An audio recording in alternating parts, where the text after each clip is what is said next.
Bismillahirrahmanirrahim. Assalamualaikum warahmatullahi wabarakatuh. Alhamdulillahirabbil alamin.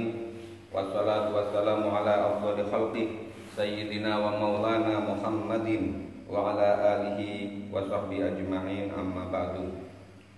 Selanjutnya dalam kesempatan ini kita akan membahas tentang pertanyaan apakah iblis itu termasuk dari bangsa jin. Iblis itu termasuk bangsa jin, benar enggak? Maka jawabannya adalah benar, sesuai dengan firman Allah Subhanahu wa taala dalam Quran surat Al-Kahfi ayat 50.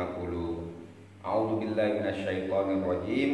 Illa iblis kana minal jinni fa fasaqa an amri rabbih. Kecuali iblis. Ini maksudnya waktu diperintah malaikat untuk bersujud kepada Nabi Adam itu, kecuali iblis yang enggak mau bersujud, dia adalah dari golongan jin.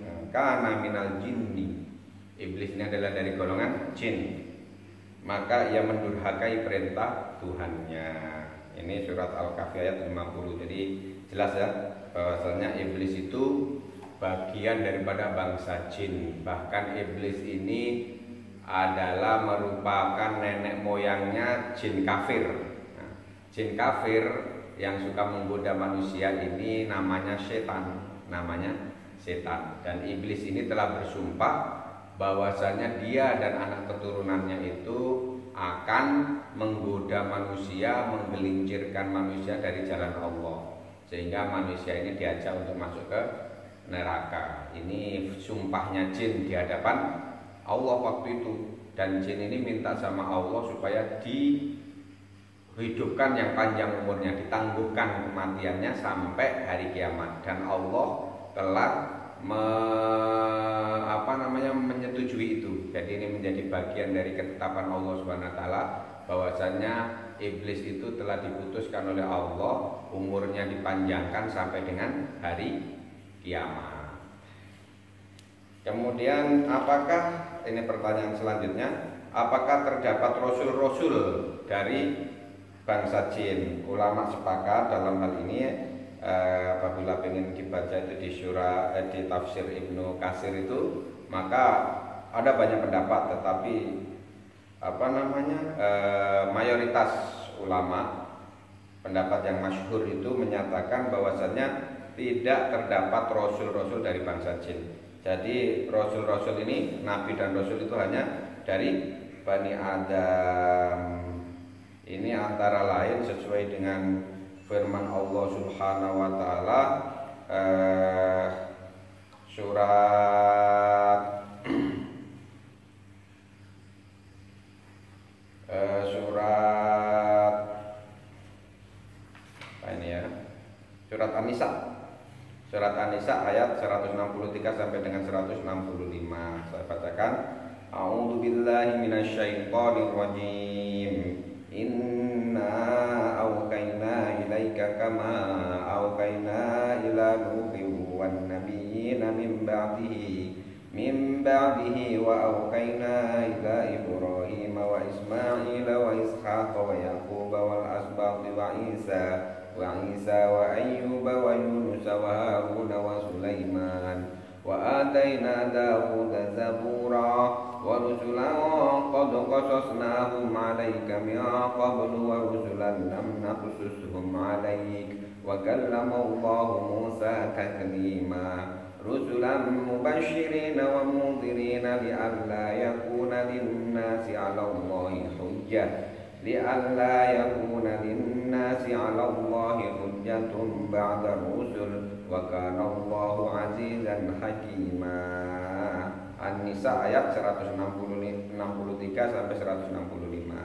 Sesungguhnya kami telah memberikan wahyu kepadamu sebagaimana kami telah memberikan wahyu kepada Nuh dan nabi-nabi yang kemudiannya, dan kami telah memberikan wahyu pula kepada Ibrahim, Ismail, Ishak, Yakub dan anak cucunya, Isa, Ayub, Yunus, Harun dan Sulaiman. Dan kami berikan Zabur kepada Daud, dan kami telah mengutus rasul-rasul yang sungguh telah kami kisahkan tentang mereka kepadamu dahulu.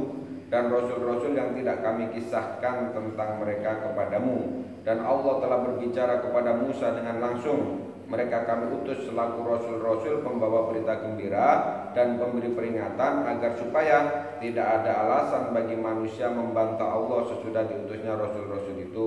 Dan adalah Allah Maha Perkasa lagi Maha Bijaksana.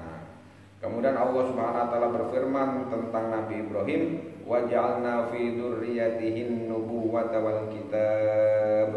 Al-Ankabut ayat 27. Dan kami jadikan kenabian dan Alkitab pada keturunannya, yaitu keturunan Nabi Ibrahim.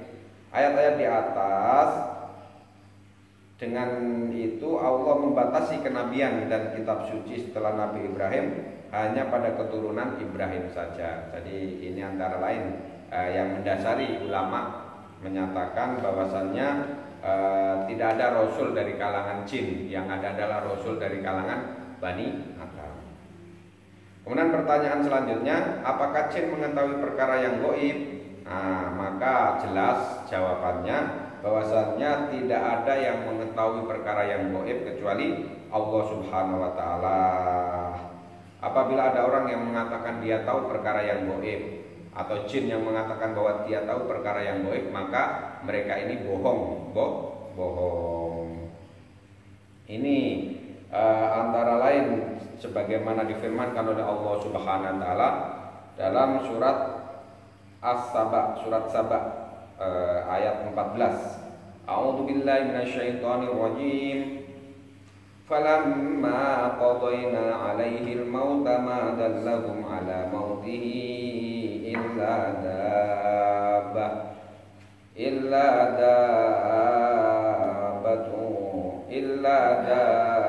dabbatal ardi ta'kulu min sa'atahu. Falamma kharra tabayyanatil jinnu allau kanu ya'lamuna al-ghaiba ma labithu fil 'adzabil muhin. Maka tatkala kami telah menetapkan kematian Sulaiman, tidak ada yang menunjukkan kepada mereka kematiannya itu kecuali rayap yang memakan tongkatnya. Maka tatkala ia telah tersungkur, taulah jin itu bahwa kalau sekiranya mereka mengetahui yang gaib, tentulah mereka tidak tetap dalam siksa yang menghinakan. Jadi dari surat Saba ayat 14 ini diceritakan bagaimana jin itu tidak tahu kalau Nabi Sulaiman sudah meninggal sampai berhari-hari, kan?